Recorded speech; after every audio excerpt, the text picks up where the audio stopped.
বন্ধুরা দেখেন বর্তমানে আমাদের নোয়াখালী লক্ষ্মীপুরের অবস্থা কি দেখেন। এটা হলো আমাদের মাছের প্রজেক্ট, বিশাল এক মাছের প্রজেক্ট।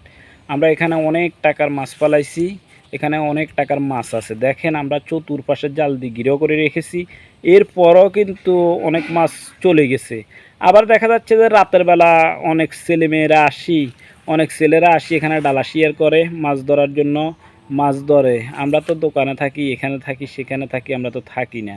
তাহলে দেখেন ভাই, এক হলো বন্যার কারণে ক্ষতিগ্রস্ত, আমাদের মাছগুলো চলে গেছে অন্যদিকে, অন্যরা আসি এখানে মাছটা শিকার করে। তাহলে বলেন ভাই, এত দুঃখ কোথায় রাখা যায়?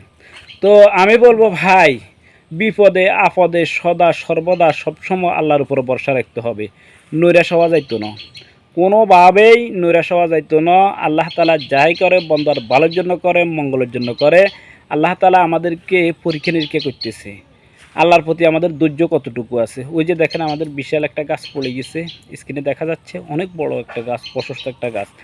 তো বিপদ আপদে সব সময় আল্লাহর উপরে ধৈর্য ধারণ করতে হবে, আল্লাহর উপরে একিন রাখতে হবে। ধৈর্য হারা কোনোভাবেই হওয়া যেত না। আল্লাহ তাআলা যা করে বন্দার ভালোর লাই করে, মঙ্গলের লাই করে। কোনো কিছুই বন্দার ক্ষতি হোক এটা কিন্তু চায় না। এগুলো আমরা মানতে হবে, বুঝতে হবে। তো প্রিয় বন্ধুরা, এই যে বন্যা হইতেছে, আরও অনেক বিভিন্ন মুসিবত আল্লাহ তাআলা আমাদেরকে দেয়। এগুলা কিন্তু আল্লাহ তাআলা আমাদেরকে পরীক্ষার জন্য দেয়। আমরা পরীক্ষাতে পাশ করি না, ফেল করি, এই জন্য আমাদেরকে এই পরীক্ষা নিরীক্ষাগুলো দেয়। এই যে দেখেন, দেখেন অনেক গাছগাছালা দেখা যাচ্ছে, সিনারিগুলো কিন্তু অনেক পরিষ্কার আসতেছে।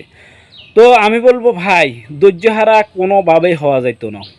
যে পরীক্ষা না না করলে, পরীক্ষা যদি আমাদেরকে না দেয়, তাহলে আল্লাহ তাআলা আমাদেরকে যে একটা বেহেশত দিব, কীভাবে দিব বলেন ভাই? আমরা সাধারণ গেট দারোয়ান যদি একজন রাখি, আমরা কতভাবে পরীক্ষা নিরীক্ষা করি, সে চোর কিনা, সে ঠিক আছে কিনা, আমরা বিভিন্নভাবে তাকে পরীক্ষা নিরীক্ষা করি। আর আল্লাহ তাআলা যে আমাদেরকে একটা বেহেশত দান করব, যে যাকে একটা ছোটোখাটো বেহেশত দান করব, সেটাও হলো এই দুনিয়ার 10 গুণ। তাহলে এমনিতেই আল্লাহ তাআলা দিয়ে দিবে?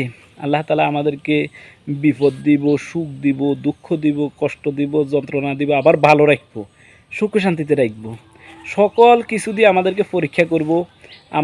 আমাদের মন পরীক্ষা করব, আমাদেরকে পরীক্ষা করব যে আমরা আল্লাহ তাআলার পরীক্ষাতে টিকছি কি না, এটা আল্লাহ তাআলা পরীক্ষা করব। এই জন্য আমরা বিপদ আপদে হতাশ হওয়া যাইতো না।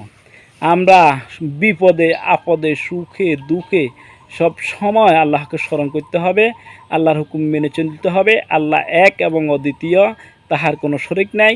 হযরত মুহাম্মদ মুস্তাফা সাল্লাল্লাহু আলাইহি সাল্লাম আল্লাহ তাআলার বান্দা ও রাসূল। আমরা এগুলো মানতে হবে। তাকবীরের